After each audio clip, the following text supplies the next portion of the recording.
Засгийн газрын шийдвэрийн дагуу сургууль цэцэрлэгээ танхимаар хичээллэж эхэлсэнтэй холбогдуулан аймгийн хүүхэд хамгааллын багт хаягдсан санал хүсэлт эцэгчүүдээс ирсээр байгаа тул аймгийн гэр бүлийн хүүхэд залуучуудын хөгжлийн газрын дарга Баяр Туяагаар ахлуулсан ажлын хэсэг ерөнхий боловсролын 7 сургууль дээр баг гарган боловсролын орчин дах хүүхэд хамгаалалт хяналт хийн ажиллаж байна.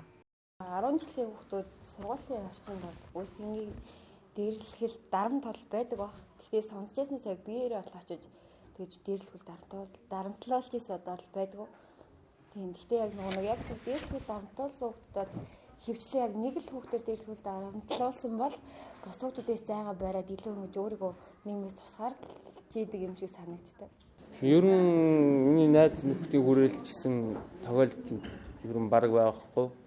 Гэхдээ тэр бол маш буруу гэж боддог.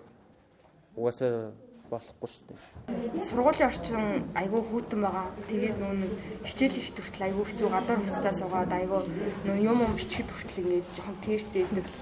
Тийм.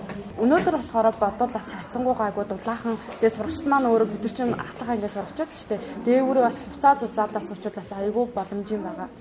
Боловсролын орчин дах хүүхэд хамгаалалт хяналт хийх ажлыг 13 чиглэлд хийж байна. За тухайлбал хүүхдийн эрх зөрчигдсөн талаар хүлээн авсан гомдол мэдээлэл, шийдвэрлэлт, хариу үйлчилгээ үзүүлж холбон зуучлсан байдал, байгууллагын дэргэдэх эцэг эхийн зөвлөлийн ажлыг арга зүйгээр хангаж ажилласан байдал, сургуулийн орчинд хийсэн гадаад дотоод орчны эрсдлийн үнэлгээ хийж зөвлөн тусалсан байдал, хөгжлийн бэрхшээлтэй хүүхдэд зориулсан ээлтэй орчин бүрдүүлэлт, хөгжлийн бэрхшээлтэй хүүхдэд зориулсан ариун цэврийн өрөө, сурагчдын ширээ сандал стандартад нийцэж буйсах, сургуулийн биеийн тамирын заалны хүртээмж, тунаг төхөөрөмжийн хангалт, дотор байрны орчин дахад дотоод орчны эрсдлийн үнэлгээ, сэтгэл ханамжийн судалгаа, өдийн цанд хийсэн хяналт үнэлгээ, хийж зөвлөсөн байдал, гомдол мэдээлэл, эрсдэлтэй нөхцөлд амьдарч буй хүүхдүүдийн судалгаа, хариу үйлчилгээ үзүүлсэн байдал, гадна орчны гэрэлтүүлэг, камер жуулалт, орчны ногоон байгууламж, тогтчлт зэрэгтэй хяналт хийн ажиллаж байна.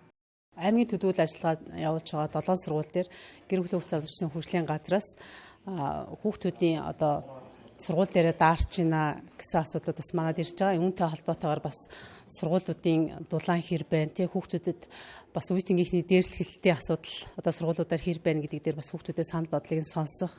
За мөн хүүхдэд ээлтэй орчин бүрдсэн хэсэх, тий гадаад одоо дотоод орчинд хүүхдэд ээлтэй орчин хэр бүрдсэн юм бэ, эрсдэлтэй зүйл байна уу гэдэг дээр бас ерөнхийдөө зөвлөн туслах байдлаар бас сургуулийн нийгмийн ажилтны сэтгэл зүйч удирдлагуудтай нь уулзаад мөн хүүхдүүдтэй уулзаад ингэж зөвлөн туслах байдлаар ажиллаж байна. Гэр бүлийн хүүхэд залуучуудын хөгжлийн газраас батлан хэрэгжүүлж буй удирдамж асуулгын дагуу ерөнхий боловсролын сургууль бүртээ боловсролын орчин дах хүүхэд хамгааллын хяналтыг хийж зөвлөн туслах үйлчилгээ үзүүлэн ажиллахаас гадна хэсэг хугацааны дараагаар хяналтын үр дүнг гарган сургуулиудад хөргүүлсэн зөвлөмжийнхээ хүрээнд хэрэгжилтийг нь ханган ажилласан хэсгээр шалгалт хийн ажиллахаар төлөвлөжээ.